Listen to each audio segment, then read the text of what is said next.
Aliesi Yerg en las montañas Pocono del Noteste de Pennsylvania, construido a partir de la piedra azul nativa que de la región su carácter, un castillo que parece casi accidental en su entorno estadounidense, un castillo francés que parece haber sido arrancado del Valle del Loira y depositado entre los bosques de secuda del condado de Pike, y esto es Grey Towers, la finca de verano de James Pinchot, un comerciante de papel tapiz que hizo su fortuna cubriendo las paredes de Estados Unidos con vecinos franceses y luego decidió construir un pedazo de Francia en Pennsylvania, pero la historia de Grey Towers no trata realmente de James, no trata principalmente del milenario hecho a sí mismo que encargó la estructura en 1886, sino más bien de su hijo Gifford Pinchot, que crecería en este castillo. Así maldiría por su peculiar combinación de estética europea y naturaleza salvaje estadounidense, y así convertiría en el primer jefe del Servicio Forestal de los Estados Unidos, el hombre que esencialmente inventó la política de conservación estadounidense, que transformó la forma en que la nación entendía y gestionaba sus vastos recursos forestales, que ejerció desde esta improbable sede en Pennsylvania una influencia sobre el paisaje estadounidense que es difícil de exagerar, controlar el destino de miles de acres, determinar que árboles serían cortados y cuáles preservados, dar forma a los mismos bosques que definen gran parte del oeste americano, y la pregunta central que ronda Grey Towers que resuena a través de sus salones de piedra y jardines en terrazas, es esta. ¿Qué significa que la conservación estadounidense, el concepto mismo de proteger la naturaleza para el beneficio público, fue inventado y dirigido por un hombre de inmensa riqueza privada, que vivió en un castillo, que así movió entre la élite, que nunca enfrentó las presiones económicas que levan a los estadounidenses comunes a explotar los recursos naturales sin pensar en la sostenibilidad y podemos separar los logros genuinos de la política de conservación del privilegio de clase que hizo posibles esos logros, de la realidad de que proteger los bosques para el público a menudo significaba restringir el acceso para los pobres mientras los ricos como Gifford mantenían sus propiedades privadas, su relación personal con la naturaleza pristina. YSI los bosques que tenemos hoy son un triunfo de la administración ilustrada o un sistema que sirvió a los intereses de la élite mientras así presentaba como una reforma democrática.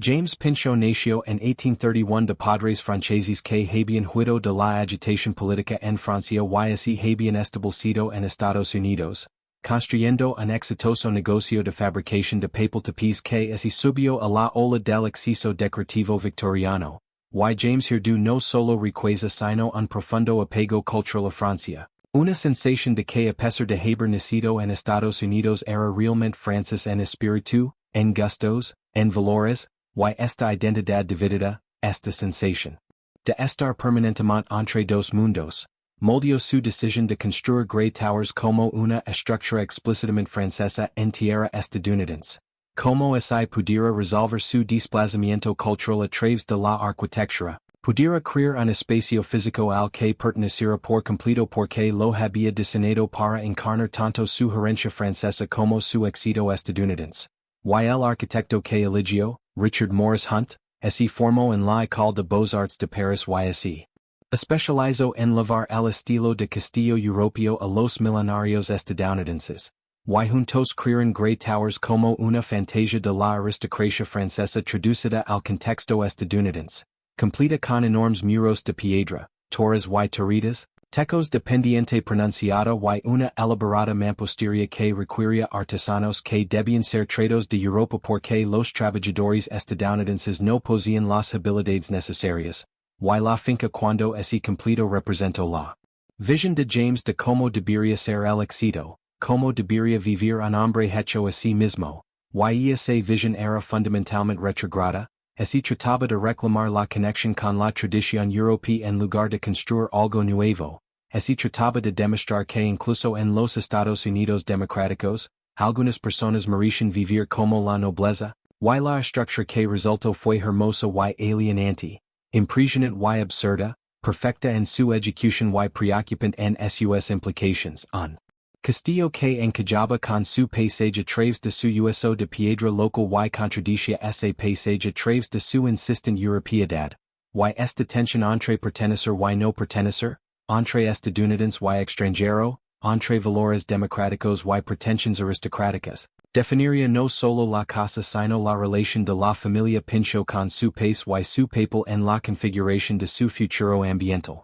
Gifford Pinchot nació en 1865 y creció dividiendo su tiempo entre la casa familiar en Nueva York y los veranos en Grey Towers, y esta infancia privilegiada le dio acceso a educación y experiencias que no estaban disponibles para casi nadie más en Estados Unidos, y que asistió a escuelas preparatorias de élite, viajó extensamente por Europa, absorbió de sus padres la suposición de que la riqueza no solo trae comodidad sino también responsabilidad, que el privilegio exigía administración, que aquellos que tenían mucho debían usar sus ventajas para el beneficio público. Aunque notablemente esta filosofía nunca se extendió a cuestionar si deberían tener tanto en primer lugar. Si el sistema que permitió una acumulación tan extrema de riqueza era en sí mismo justo. Si la administración podría ser menos necesaria si los recursos se distribuyeran de manera más equitativa inicialmente. Y Gifford absorbió estas lecciones sin aparente conciencia de sus contradicciones,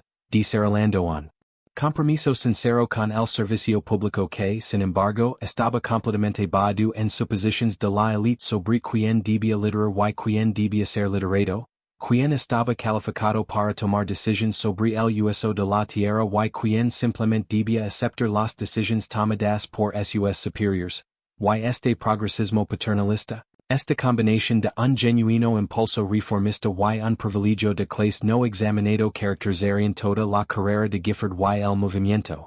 conservacionista que fundó, crearían un sistema que lograría una verdadera protección ambiental al mismo tiempo que consolidaría el control sobre los recursos naturales en manos de una élite profesional aliada con ricos terratenientes. Y determinar qué aspectos de este legado celebrar y cuáles criticar require un incómodo ajuste de cuentas con cómo la justicia y la injusticia pueden estar completamente entrelazadas, cómo las mismas políticas pueden proteger simultáneamente los bosques y desplacer comunidades, pueden preservar la belleza natural y restringir el acceso, pueden servir al interés público tal como lo definen algunos mientras dañan al interés público tal como lo entienden otros. La decisión de que Gifford se convirtiera en silvicultor, de que dedicara su vida a comprender y gestionar los bosques, surgió en parte de sus propias inclinaciones, pero también de la deliberada dirección de su padre James, y que el mayor de los Pinchot, consciente de que era poco probable que Gifford estuviera interesado en el negocio del papel tapiz y buscando una carrera que fuera a la vez respetable y útil, sugirió.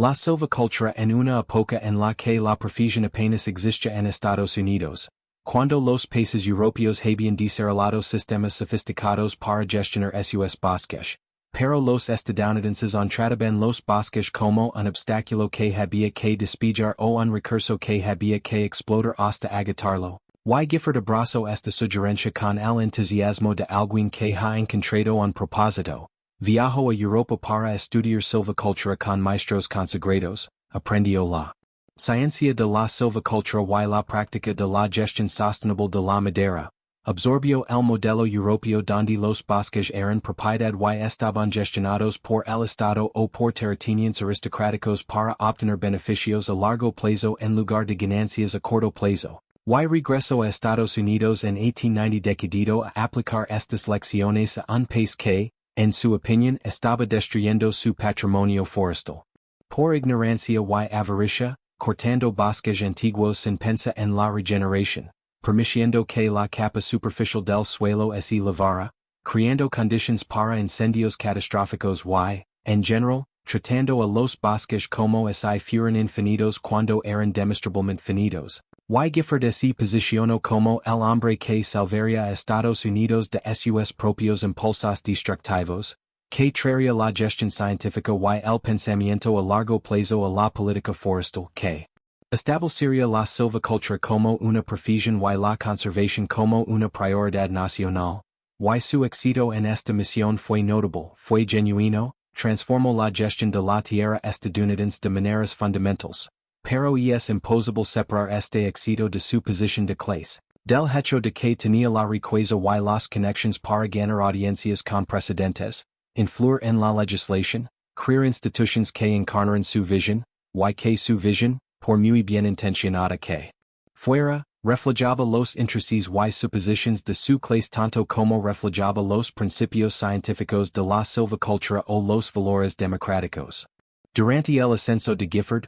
Towers se convirtió en algo más que una casa de verano. Se convirtió en una especie de sede del movimiento conservacionista estadounidense. Gifford organizaba reuniones de silvicultores, políticos y conservacionistas adinerados, utilizaba la finca como laboratorio para demostrar prácticas forestales sostenibles y creaba en los terrenos que rodeaban el castillo un argumento viviente para su filosofía de que los bosques podían utilizarse y conservarse, que la gestión científica podía producir productos madereros manteniendo la salud forestal, que los aparentes opuestos podían reconciliarse mediante el conocimiento experto y una planificación cuidadosa. Los terrenos de Towers se modificaron ampliamente para demostrar estos principios, con un aclario cuidadoso y una cosecha selectiva, con proyectos de reforestación y control de la erosión, y todas las técnicas que Gifford defendía para los bosques nacionales se implementaron primero en la finca privada de su familia.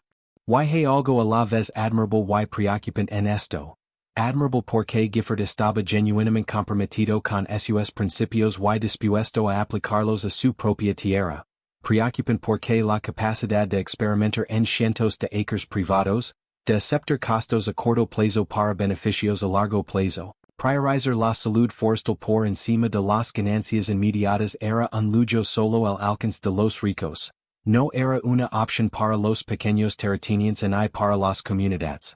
Maderas que dependían de los recursos forestales para sobrevivir, que no podían permitirse pensar en rotaciones de madera centenarias en la salud del ecosistema cuando necesitaban ingresos ahora, este año, para alimentar a sus familias y pagar sus hipotecas. El modelo de conservación de Gifford, por muy científicamente sólido que fuera, requería riqueza privada o control gubernamental. Exigía eliminar los bosques de las prisiones económicas inmediatas del capitalismo de mercado. Si bien esta eliminación logró beneficios ambientales reales, también significó que la conservación se asoció con la restricción, con la limitación, con el gobierno diciéndoles a las personas lo que no podían hacer con tierras que antes usaban libremente. Esta asociación generó un resentimiento duradero, creó el conflicto continuo entre la conservación y el control local que persiste hoy. Quizás si Gifford hubiera sido menos rico, hubiera sido más consciente de la precariedad económica,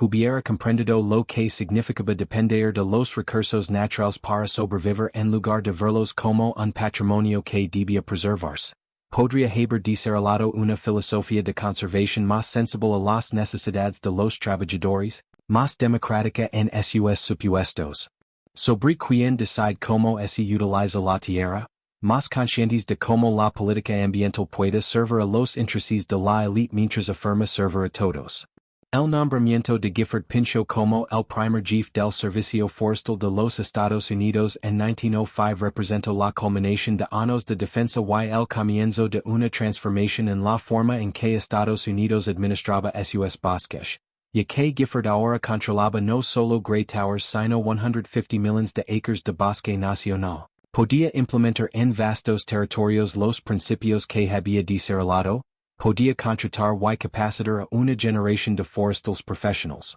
que compartieran su visión, podía establecer sistemas burocráticos y prácticas de gestión que sobrevivirían a su mandato y darían forma a los bosques estadounidenses durante más de un siglo. Y abordó esta tarea con celo misionero, con absoluta confianza en que tenía razón, que la silvicultura científica era obviamente superior a la explotación aleatoria que había caracterizado el uso forestal anterior, que los expertos profesionales debían tomar decisiones sobre la gestión de la tierra en lugar de dejar tales decisiones en manos de los mercados o las comunidades locales, y en muchos sentidos tenía razón, ya que las reservas forestales que administraba estaban protegidas de los peores excesos de la tala rasa y la especulación. Se mantenían como ecosistemas funcionales en lugar de reducirse a tocones y erosión. Se preservaban para las generaciones futuras en lugar de ser consumidas por completo por su generación. pero los métodos que empleo para lograr estos resultados fueron a menudo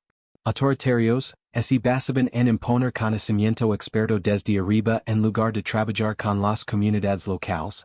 y basaban en la restricción y el control en lugar de permitir un uso local sostenible, y los forestales que Gifford capacitó y desplegó en los bosques nacionales a menudo eran resentidos por los lugareños, eran vistos como forastros que no entendían la tierra ni a la gente, que aplicaban regulations sin sensibilidad a las condiciones o necesidades locales, que representaban el poder del gobierno aliado con los intereses de conservación de la élite en contra de los intereses de la gente común que intentaba ganarse la vida. Y este resentimiento no era del todo injustificado, no era simplemente una resistencia ignorante al progreso científico, sino que reflejaba preocupaciones legítimas sobre quien controlaba los recursos y para beneficio de quien, sobre si la conservación servía a la mayoría o a unos pocos, sobre si proteger los bosques para las generaciones futuras. Significaba negar a las comunidades actuales sus medios de vida.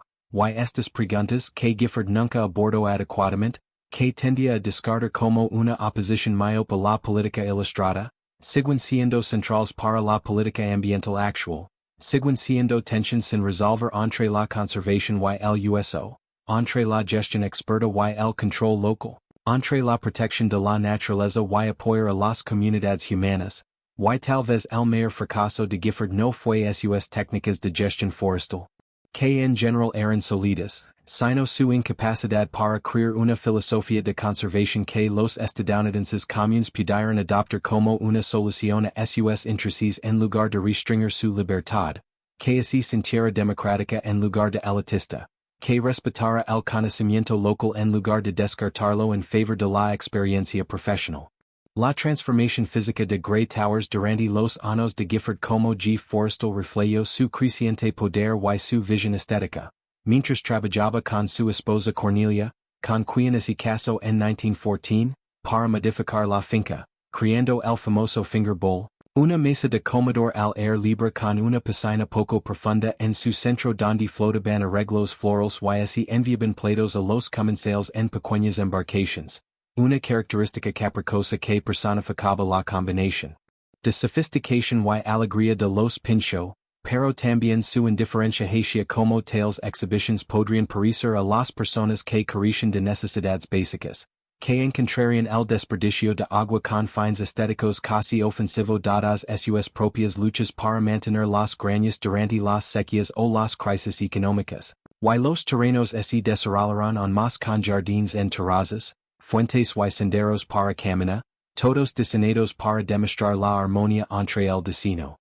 humano y el paisaje natural, todo lo que requería un personal extenso para su mantenimiento, ejercicios de jardineros y jardineros cuyo trabajo desaparecía en el paisaje, cuyo trabajo creaba la impresión de una belleza natural sin esfuerzo cuando, de hecho, cada vista estaba cuidadosamente construida. Cada arreglo de plantas aparentemente espontáneo era deliberado, cada camino mantenido requería atención constante, y estos trabajadores invisibles, en su mayoría personas locales empleadas por los Pinchot, ocupaban una posición ambigua, agradecidos por el empleo pero conscientes del enorme abismo entre sus vidas y las de sus empleadores, entre los cuartos de servicio y el castillo, entre su trabajo diario y la recreación elegante de los Pinchot, y sus historias rara vez registradas, ocasionalmente vislumbradas en libros de cuentas y registros de empleo, revelan una realidad más compleja que la narrativa oficial de Grey Towers como un lugar de conservación ilustrada,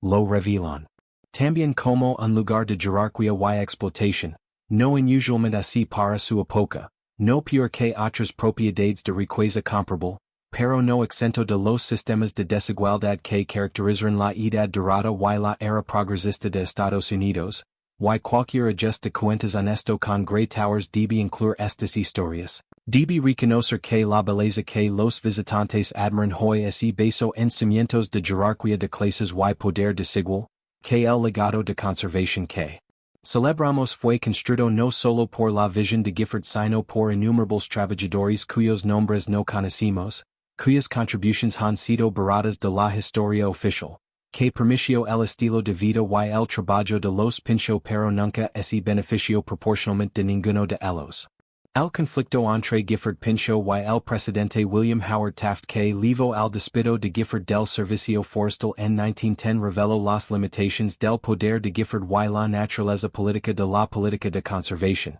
ya que Gifford había asumido que su experiencia técnica y rectitud moral lo protegerían de las presiones políticas. Había creído que la conservación estaba por encima de la política. Era simplemente la política correcta que cualquier persona razonable apoyaría y. Así sorprendió al descubrir que Taft, si bien no se oponía a la conservación en principio, tenía diferentes prioridades, diferentes alianzas, diferente comprensión de cómo se debía ejercer el poder federal y estaba dispuesto a despedir incluso al famoso Gifford Pinchot cuando las críticas cada vez más públicas de Gifford a la política de la administración se volvieron intolerables. Y este despido, que Gifford experimentó como una profunda traición, como evidencia de que la política lo corrompía.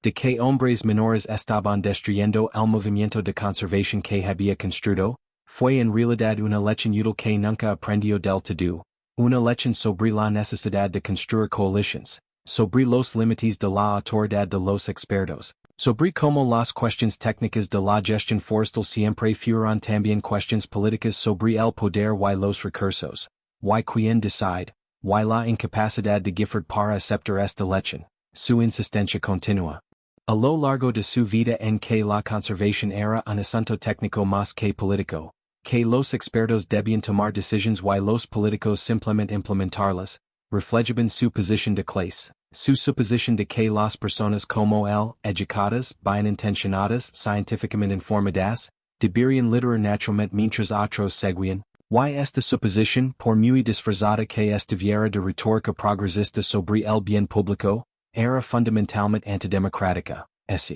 Trataba del gobierno de una élite experta en lugar del pueblo, y el hecho de que esta élite experta a menudo tomara mejores decisiones en algún sentido técnico, proteger a los bosques de manera más efectiva que los precisos democráticos podrían haberlo hecho, no hace que el sistema sea justo. No resuelve la tensión entre efectividad y legitimidad, entre buenos resultados y un preciso adecuado, entre una dictadura benevolente de personas calificadas y una democracia más desordenada que podría tomar peores decisiones inmediatas pero respeta el principio de que las personas deben controlar sus propios destinos, y Grey Towers se erige como un monumento a esta tensión no resuelta. Como un lugar donde la administración ilustrada de la élite logró beneficios reales al mismo tiempo que consolidaba el poder de maneras que contradicen los valores democráticos. Y nos queda juzgar si el fin justificaba los medios, si los bosques salvados justificaban el poder concentrado, si el legado de la conservación justifica el control de la élite que lo crió, y estas preguntas no tienen respuestas fáciles, no admiten una resolución simple. Exigen que sostengamos múltiples verdades simultáneamente. Que Gifford Pinchot logró cosas notables, que su trabajo de conservación benefició genuinamente a Estados Unidos y al mundo, que su visión y persistencia crearon sistemas que protegen los recursos naturales que de otro modo habríamos perdido, y también que su trabajo encarnaba el privilegio de clase, que su éxito dependía de su riqueza y connections. Que sus políticas a menudo perjudicaban a los trabajadores y a las comunidades indígenas, que su visión de la conservación estaba maldita por los intereses de la élite tanto como por la ciencia ecológica, y que el sistema forestal nacional que creó, a pesar de todos sus beneficios, también centralizó el control sobre vastos territorios, quitó tierras de la gestión local y estableció patrones de toma de decisiones dominados por expertos que persisten hoy y siguen siendo controvertidos, y quizás la única forma de honrar el legado de Gifford no es celebrarlo acríticamente o condenarlo por completo, sino más bien comprenderlo. Comprenderlo plenamente, en toda su complejidad y contradicción, y usar esa comprensión para construir mejores políticas de conservación hoy. Políticas que logran la protección ambiental al mismo tiempo que respetan los precisos democráticos, que valoran tanto el conocimiento experto como la sabiduría local, que protegen la naturaleza sin desplacer a las comunidades, que reconozcan que la justicia ambiental y la justicia social son inseparables, que la cuestión de cómo manejamos los bosques no puede separarse de las cuestiones de quién decide y que intereses se serve y si los beneficios y los costos se distribuyen de manera justa entre todas las personas, no solo entre generations sino dentro de cada generación, no solo entre humanos sino entre humanos y otras especies, no solo en términos técnicos de país tableros y servicios ecosistémicos sino en términos morales de lo que nos debemos unos a otros y el mundo viviente del que somos parte. La segunda carrera de Gifford Pinchot como gobernador de Pennsylvania, cargo que ocupó dos veces, de 1923 a 1927 y de nuevo de 1931 a 1935, demostró su constante creencia en que el liderazgo de la élite ilustrada podía resolver los problemas sociales, y que abordó la gobernación con el mismo estilo reformista progresista que había aplicado a la silvicultura, impulsando la construcción de carreteras, la electrificación rural y la eficiencia administrativa, y logrando mejoras genuinas en la infraestructura y los servicios estatales. Sin embargo, permaneció fundamentalmente desconectado de las realidades económicas de la Gran Depresión. Siguió creyendo que el carácter y el trabajo duro podían superar la pobreza, que los desempleados necesitaban estímulo y oportunidades más que ayuda directa, que el papel del gobierno era facilitar en lugar de proporcionar, y su incapacidad para comprender la magnitud del sufrimiento y la insuficiencia de sus respuestas contribuyeron a su pérdida de influencia, a su derrota política, a la sensación de que representaba las suposiciones de una generación anterior que la crisis había vuelto obsoletas, y así retiró a Grey Towers cada vez más marginado, cada vez más irrelevant para los debates políticos de la era del New Deal. Cada vez más un representante de un conservadurismo progresista que había sido reemplazado por enfoques más radicales tanto para la protección ambiental como para el bienestar social. Y sus últimos años en Grey Towers fueron melancólicos, se caracterizaron por una sensación de que el país se había alejado de los principios que él defendía, había elegido caminos que creía equivocados,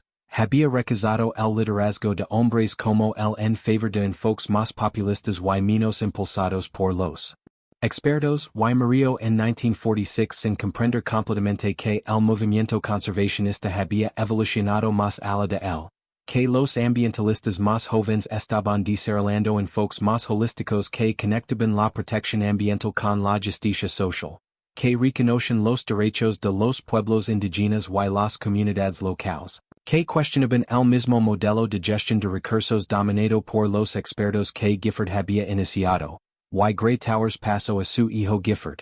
Bryce Pinchot y finalmente al Servicio Forestal de los Estados Unidos, que lo mantiene hoy como un sitio histórico y como un centro de conferencias para discutir la política forestal. Y esta transición de propiedad privada a propiedad pública representa una especie de justicia poética, un reconocimiento de que Grey Towers y la tierra que ocupa pertenecen en última instancia no a ninguna familia sino para todos los estadounidenses. Ese privilegio privado eventualmente debe ceder ante la propiedad pública, que incluso los castillos construidos por los ricos eventualmente regresan a los bienes comunes. Aunque se podría notar que este regreso ocurrió solo después de que los Pinchot terminaron con la propiedad, solo después de que extrajeron su valor total, solo a través de una donación que trajo beneficios fiscales y preservó el legado familiar, en lugar de a través de una redistribución más radical de la riqueza o una democratización de la propiedad de la tierra, y por eso.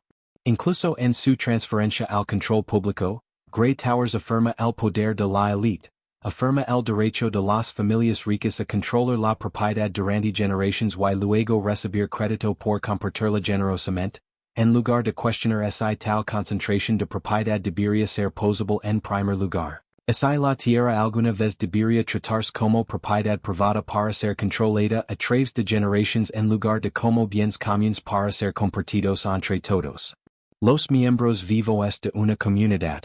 Los bosques que rodean Grey Towers hoy, los bosques de segundo crecimiento que se han recuperado de la tala rasa del siglo XIX, son un testimonio del éxito de las políticas de conservación que Gifford defendió, y que las técnicas que promovió la protección por la que luchó. el pensamiento a largo plazo en el que insisto han dado como resultado bosques que son más saludables, más diversos, más resilientes de lo que habrían sido bajo una explotación continua sin restrictions, while camina por estos senderos, ver estos árboles, experimentar este paisaje recuperado, uno siente una gratitud genuina por el trabajo de Gifford, un aprecio genuino por su visión, un reconocimiento genuino de que su legado de conservación importa, que los bosques que disfrutamos hoy existen gracias a las decisiones que él influyó, las políticas que moldeó, las instituciones que construyó y sin embargo, esta gratitud debe coexistir con la conciencia de los costos,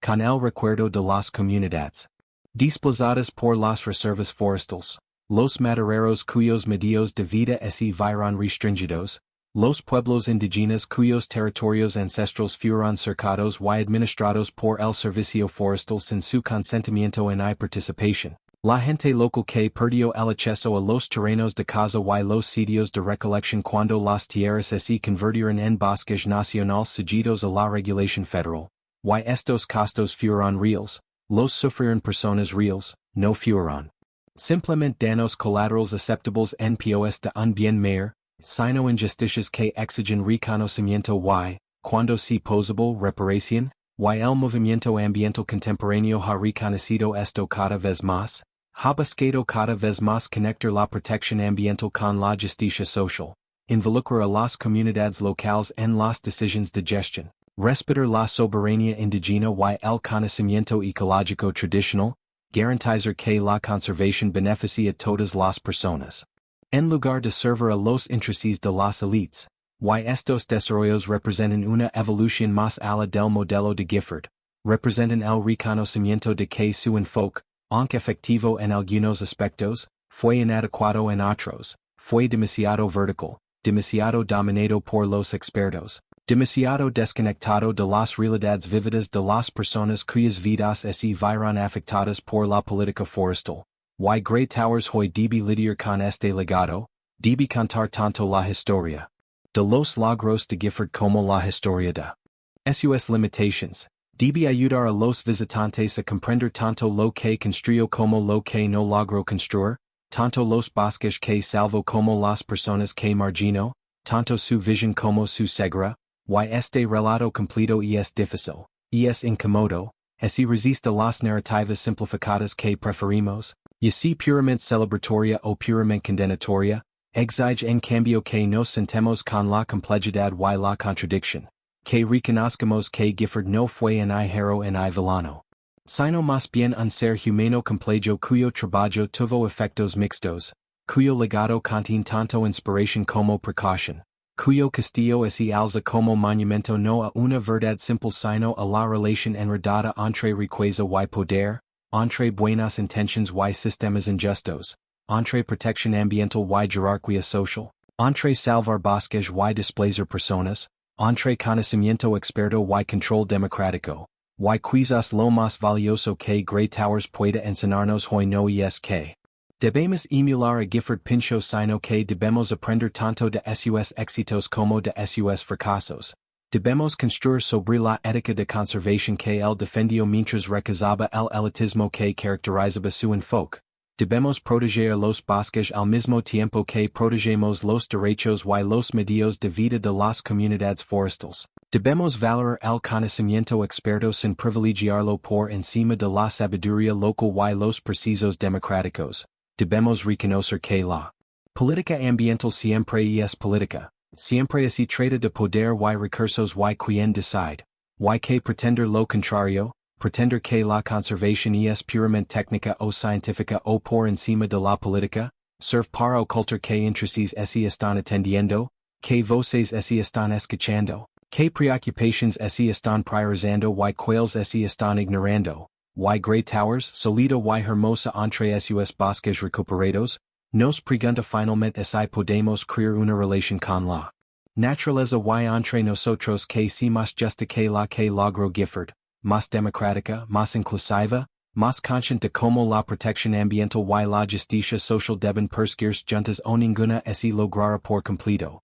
más dispuesta a cuestionar el poder de la élite incluso cuando ese poder es ejerce para fines aparentemente buenas. Más insisten en que los bosques que salvamos deben salvarse para todas las personas, no solo para algunos, y que la belleza que preservamos debe ser accesible para todos, no solo para aquellos con riqueza y tiempo libre para visitarla, y que las decisiones que tomemos sobre la tierra deben ser tomadas por aquellos cuyas vidas se ven más afectadas por esas decisiones, no por expertos por bien intencionados que son, no por elites por ilustradas que son, sino por todos nosotros juntos, de manera desordenada, imperfecta y democrática, porque esa es la única manera de construir una ética de la conservación que sea a la vez efectiva y justa, protectora of nature and respectful of human rights, both scientifically sound and politically legitimate, both preserving what we have and creating what we need, and perhaps this is the real lesson of Grey Towers,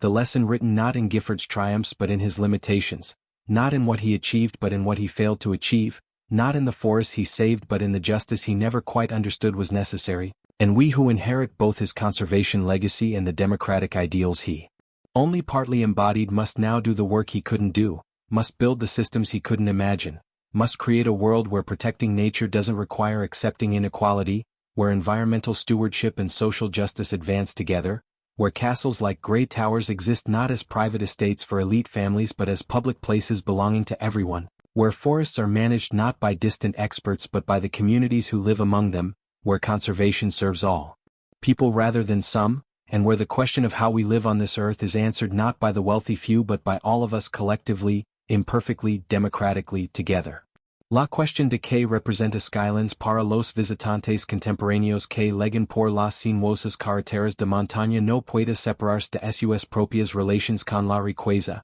el trabajo y la aspiración. Una familia de clase media que liga al estacionamiento en su modesto sedán experimenta la propiedad de manera diferente a un empresario tecnológico que liga después de haber cerrado una ronda de financiación por valor de millones, de manera diferente al anciano jardinero voluntario, que ha pasado décadas cuidando las plantas de muestra, de manera diferente a la novia que ha alquilado el espacio para su boda y lo ve principalmente como un telón de fondo para fotografías dignas de Instagram, y estas perspectivas variables, en lugar de representar un fracaso de la interpretación unificada, en realidad enriquecen el significado del sitio, transformándolo de un artefacto histórico estático en un espacio vivo donde los estadounidenses contemporáneos negocian sus relations con un pasado que simultáneamente los inspira y los inquieta. La aceptación de Skylands, y otras propiedades históricas similares en todo el país,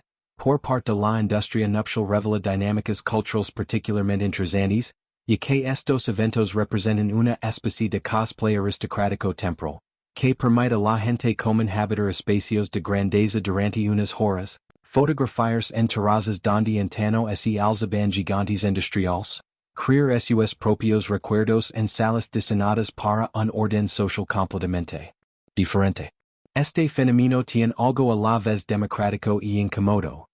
Democrático porque espacios antes reservados a las elites ahora albergan celebrations para personas de bajos recursos. Incómodo porque trata los escenarios de desigualdad histórica como escenarios románticos, lo que podría oscurecer las realidades más oscuras de cómo funcionaban dichos espacios durante sus años de intimidad.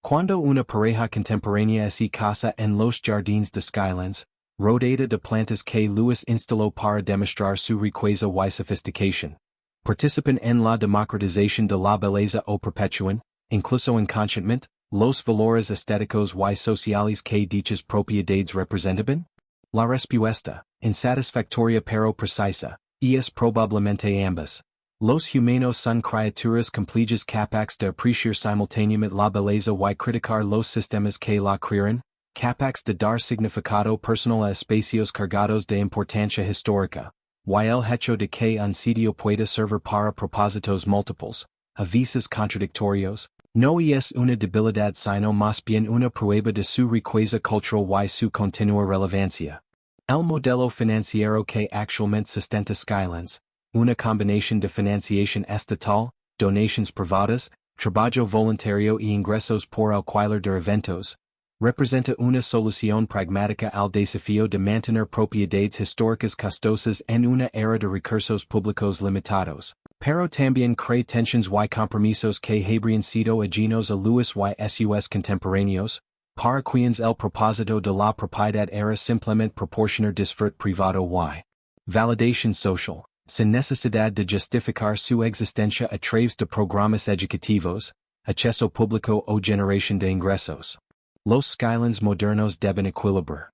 constantemente demandas en competencia. Los puristas de la preservación quieren una restauración históricamente precisa sin importar el costo o las preocupaciones de accesibilidad. Los educadores quieren espacios configurados para el aprendizaje grupal en lugar de la autenticidad de la época. Los organizadores de eventos quieren comodidades como instalaciones de catering y baños modernos que inevitablemente comprometen la integridad histórica. Los botánicos quieren expandir las colecciones en formas que pueden entrar en conflicto con la preservación del paisaje. Los defensores de la accesibilidad exigen con razón que un espacio público sirva a los visitantes con discapacidades incluso cuando se requieren modificaciones a las estructuras históricas. Y los defensores de la sustentabilidad presionan por prácticas ambientales que Lewis nunca contempló. La gestión de estos intereses en pugna require compromisos que no satisfacen por completo a ningún electorado, pero permiten que la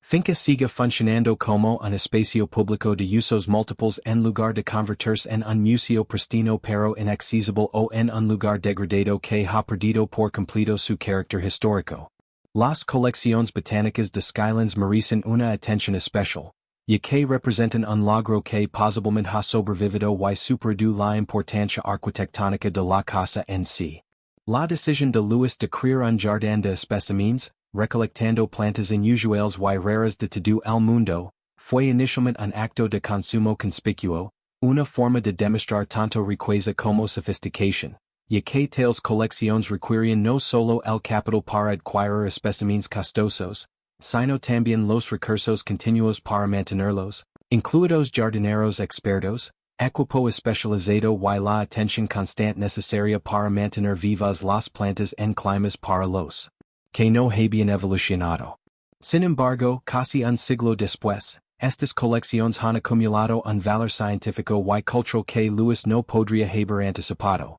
Algunos de los árboles y plantas de Skylands ahora se encuentran entre los ejemplos más antiguos de sus especies en cultivo en América del Norte, lo que proporciona datos valiosos sobre cómo las especies exóticas se adaptan a los climas del nordeste durante múltiples generaciones. Los jardines sirven como un depósito genético para variedades de plantas que pueden haber disminuido o desaparecido en sus áreas de distribución nativas debido a la pérdida de hábitat, el cambio climático y otras presiones ambientales, y el conocimiento acumulado incorporado en el paisaje, que plantations prosperan juntas, que microclimas se adaptan a especies particulares, que prácticas de mantenimiento resultan sostenibles durante décadas.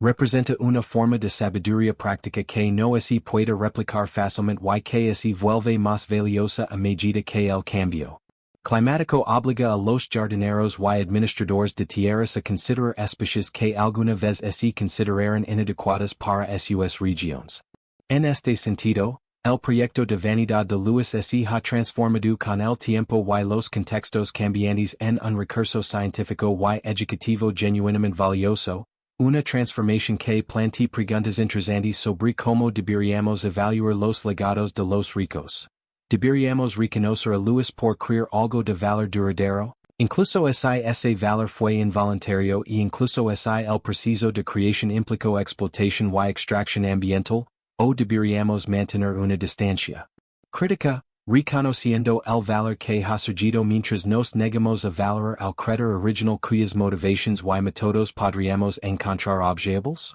Las habitaciones del personal en Skylands, ahora preservadas y interpretadas como parte del recorrido histórico por la casa, cuentan historias que complican y profundizan nuestra comprensión de la historia de la finca de maneras que habrían sido imposibles durante la vida de Lewis, cuando tales espacios se mantenían deliberadamente invisibles para los huéspedes, quienes debían experimentar la casa como funcionando con una eficiencia mágica, con comidas que parecían perfectamente preparadas, con